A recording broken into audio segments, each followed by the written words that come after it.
Past the hour, sources tell NBC News that a Chinese hacking operation targeted the phones of Donald Trump and J.D. Vance, as well as people associated with Kamala Harris's campaign.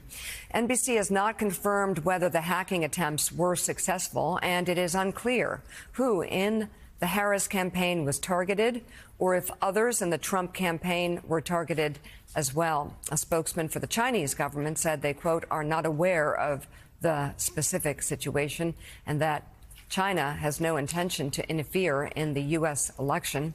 Let's bring in Director of the U.S. Cybersecurity and Infrastructure Agency, Jen Easterly. And Jonathan Lemire, I don't know if you have reporting that adds to this, and then you can take the first question. Certainly both campaigns are on high alert for possible hacking operations, both from domestic and foreign sources. And Director, let's start with this idea of challenges from overseas, whether it be China, whether it be Russia, Iran, North Korea. There's a whole host of possibilities here. How ready do you think the government, but also these campaigns are? Yeah, well, great to be with you. So it is a very complex threat environment. And it's our foreign adversaries, but it's also cybersecurity threats. It's physical security threats. The thing that I would want the American people to know is that based on extensive work by state and local election officials over the past several years, the reality is our election infrastructure has never been more secure. Whoever you vote for, you can have confidence that your vote will be counted as cast. And why do I say that? And I think it's important for the American people to understand this. First of all, the machines that Americans use to vote are not connected to the internet. Second, 97% paper ballots.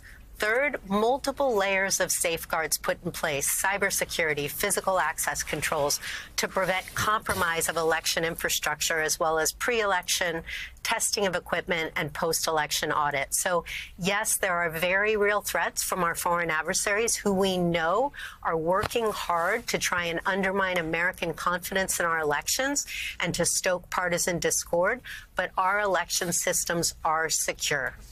Jen, hey, it's John Heilemann here.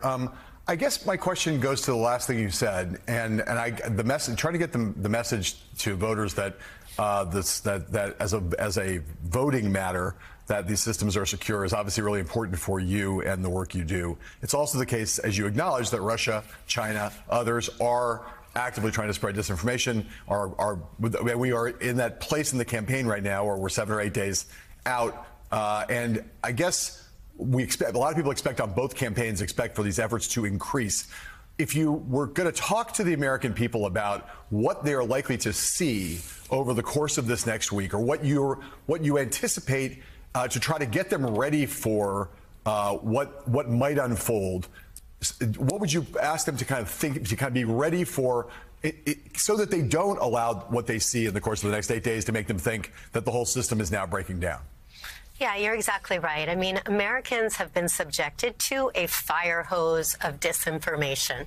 And so the most important thing for everybody to understand is how to get that signal from the noise. There's going to be a lot of things coming at them in the next 7 days. And where that signal comes from is from state and local election officials.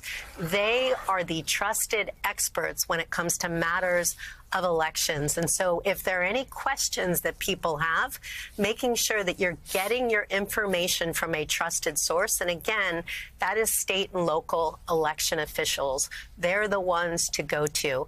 And in terms of the foreign threat here, which is very real, we've been working with the intelligence community and the FBI to put out more information than ever before, because our foreign adversaries have been more active before, using more sophisticated techniques. So this morning we published a one-stop shop consolidated website that lists all of the reports and updates that we've put out about foreign adversary information to an order so the American people can be empowered with this information. Just last Friday, we put out information around a fake Russian video that was purported to show ballots being destroyed. We're going to see more of this in the coming days. And, you know, we also have to acknowledge that this is not going to stop on Election Day. These efforts are going to continue after Election Day, probably into January, and that is focused on undermining American confidence in the legitimacy of the vote. There will be a result. We know that in the battleground states, there are paper records, so there will be a way to get to an accurate result.